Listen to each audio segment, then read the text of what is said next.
He had always been the afterthought. From the earliest memories, the difference in how they were treated was clear. His brother got the newest toys, the loudest praise, the proud glances that lingered just a second too long.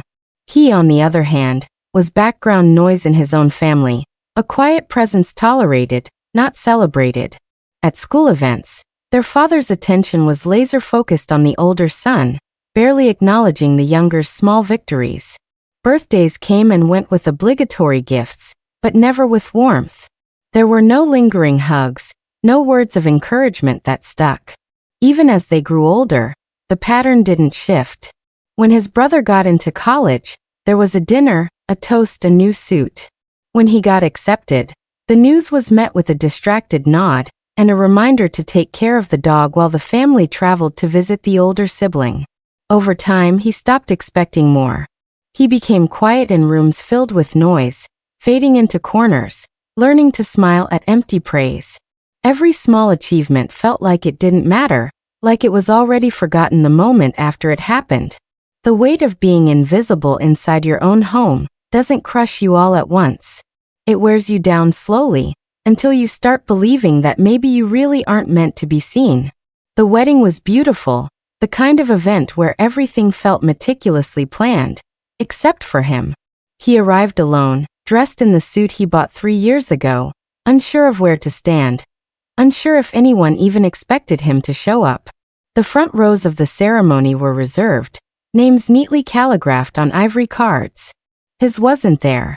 He found a seat in the back, behind distant cousins and unfamiliar faces, surrounded by polite smiles that didn't reach their eyes.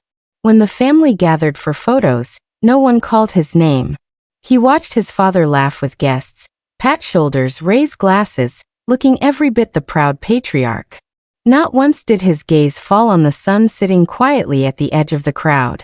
At the reception, tables bore golden signs with family names. His brother's table, his father's table, even tables for in-laws.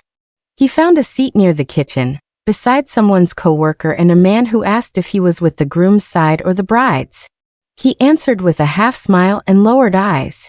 Speeches echoed through the hall, filled with stories about childhood, brotherhood, legacy. His name was never mentioned. Even when the night wore on and the music swelled, he stood at the sidelines, holding a glass of untouched wine, a witness to a celebration that unfolded without him. It wasn't just exclusion, it was erasure. The realization settled in slowly but fully.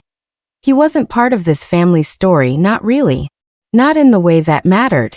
Dinner was served on long white tables draped with silk, golden cutlery neatly arranged beside plates bearing the family crest. Laughter swelled with every toast, every shared memory spoken into the microphone. He sat still, his plate mostly untouched, staring past the flickering candles and crystal glasses. When the father stood, the room quieted, all eyes turning toward the man who everyone recognized as the center of it all. His voice carried weight, every word carefully chosen, confident, warm, filled with pride as he addressed the guests. He thanked the bride, praised the groom, spoke about the future of the family. Then his eyes met his younger son's. Not with love, not with pride, but with a detached formality. And in front of everyone, he delivered the sentence that would brand itself into memory. A cold reminder that this son was not truly part of the celebration, not truly part of anything. The word struck like a slap, sudden and sharp, followed by the kind of silence that echoes louder than any noise. No one reacted. No one stepped in.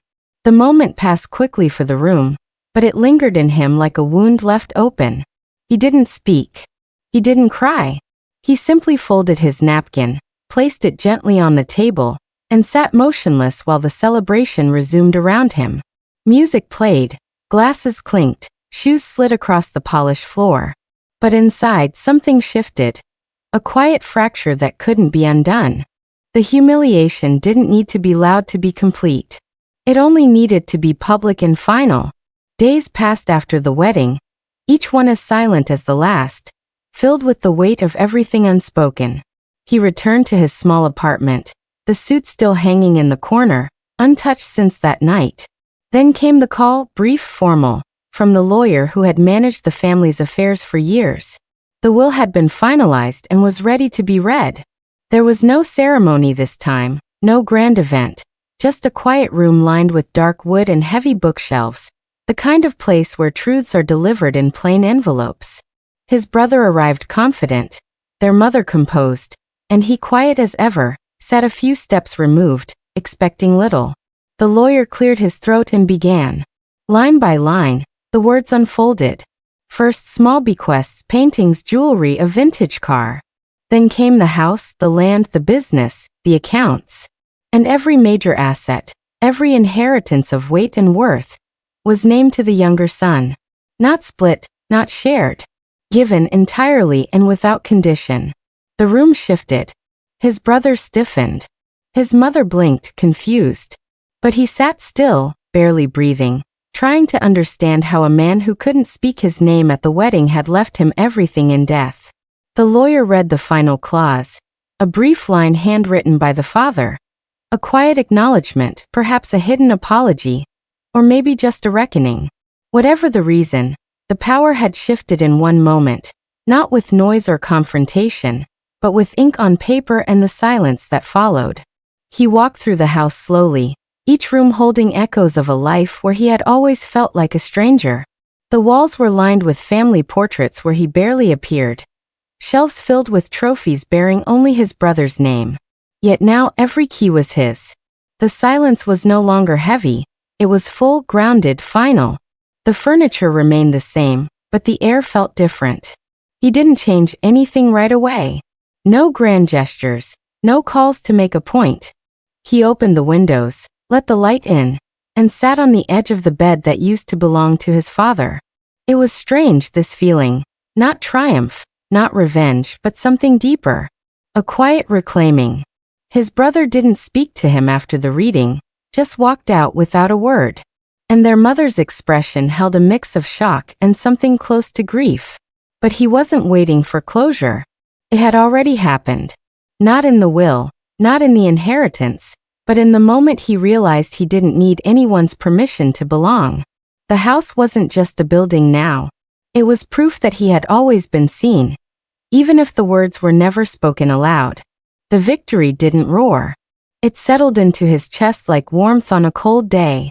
No apologies were given. None were needed. Some things are made right not through confrontation but through the quiet, undeniable shift of truth finally being recognized. Спросить чат.